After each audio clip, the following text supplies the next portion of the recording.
Welcome to my mini training series. My name is Kelly Chandler from Kelly Chandler Wedding Consulting, and in this 3-day mini training series for wedding venues, I'm intending to give you my tips on getting more visible and driving more wedding inquiries to your venue.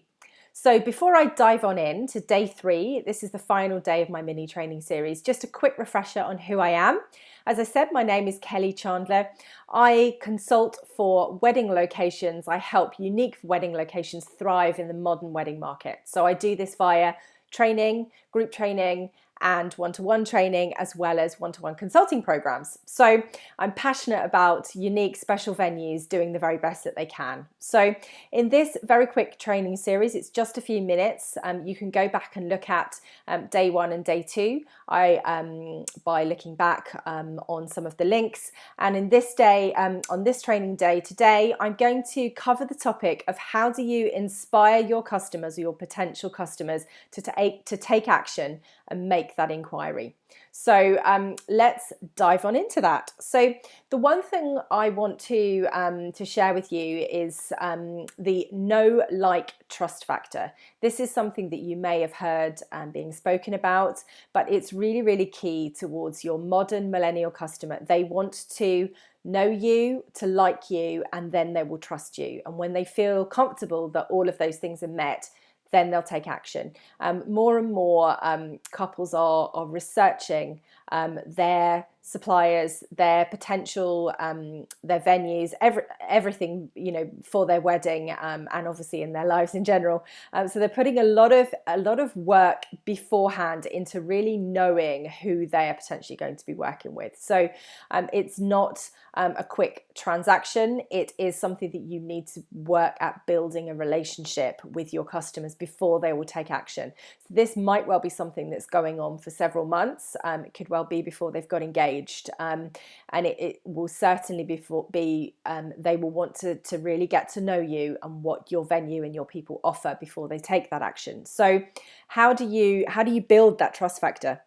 Well, you need to be in as many places as possible. There is a lot of talk about how the modern customer needs to see a company something like 21 times before they'll take action. That sounds quite overwhelming. It used to be about 7 times, which is still quite a lot, but 21 times is quite a jump. So it is about constantly being present. It's constantly putting your content out there. Obviously, it is easier with social media, and if you're doing that well, then your content does need to be regular, it does need to be consistent, and it does need to be telling your story and helping those couples really get to know what you can do, how you can work with them, giving them lots of inspiration that goes above and beyond just purely selling your space. So it really does need to sort of help them and engage them and capture their attention. So it's bearing in mind that you do need to be seen in a lot of places, so strongly suggest not putting all your eggs in one basket, and I have covered that in a little bit more detail in my day 2 of this training series. But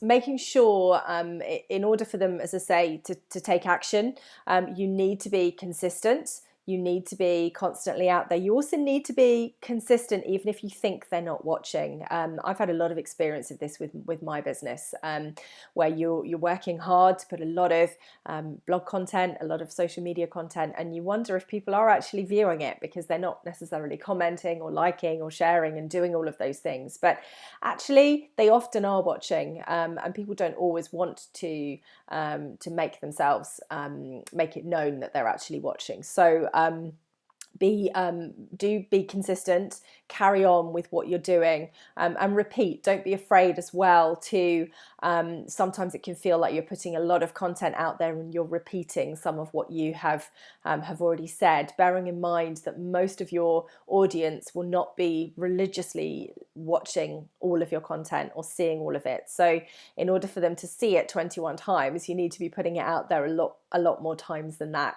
Obviously, the content needs to be good. It's not a question of quantity at all costs. So I'd never suggest, putting out things that you're not happy with, but making sure that you do repeat and don't be afraid to sort of, share your successes and reshare some of your images. If you're featured on a fantastic wedding blog, don't just talk about it once on one day.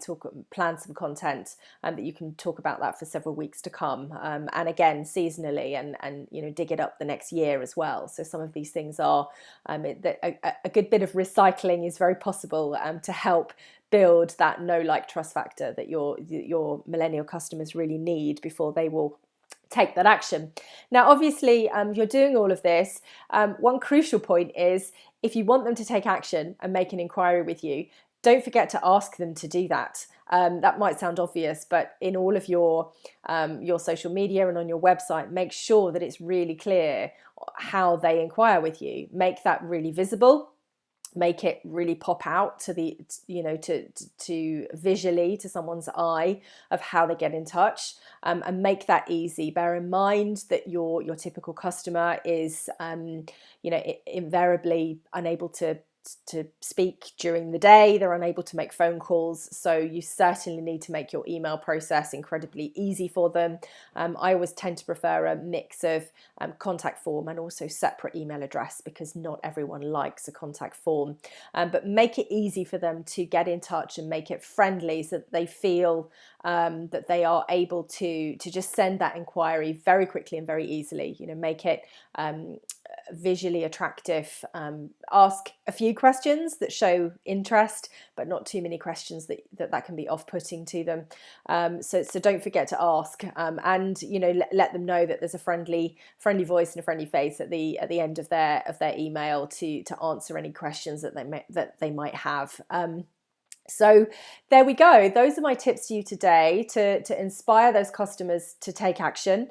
It's really about being consistent, about repeating, and about making sure that you are putting out as much content as you can that really helps those customers know you and like you, and trust you. Obviously, this is going to help the further step of the sales process. So once they have made that inquiry, they're already much keener on you if they've been doing their research. They already feel like they know you. So that should help you when you get to that sort of in-person show round, that a large part of your work has already been done. So there we go. That's the final part of my 3-day training that I brought to you this week, helping you get visible and drive more inquiries to your venue. There's, of course, a great deal more content that I would love to share with you, and my delegates who join my in-person training days always come out with their heads rather full of fresh ideas and inspiration, which is great to see. So much so that I've wanted to bring that to a wider audience than my in-person days allow. So I'm really excited to have launched this week my Shine online training program for wedding venues. This is utilising my vast experience of the wedding planning world over 15 years, and is, as I say, it's a training that I've been running for 3 years in person, but I'm so excited that I've now put this into 10 modules that you can learn in bite-sized chunks as you go. I know it's wedding season, but you can learn in literally modules of sort of 10 minutes to half an hour. It's really ideal if you want to look at your wedding offering, if you want to really improve your wedding business, increase your sales, increase your marketing, and just make that process more effortless with your potential customers. It's all about giving them what they want before they need to ask it. And I cover a number of topics, sales and marketing driven, to do with sort of trends, bridal psychology, and much, much more. So I will include the link at the end of the, alongside this film. And yeah, I look forward to hearing from you. So I hope you found this mini training series useful. Please do go back and look at episode 1 and 2. They're all under 10 minutes, so it shouldn't take you too long. And I hope there's some useful points to you. So my name again, Kelly Chandler from Kelly Chandler Wedding Consulting. I help unique venues thrive in the modern wedding market. So wishing you a lovely day. Bye-bye.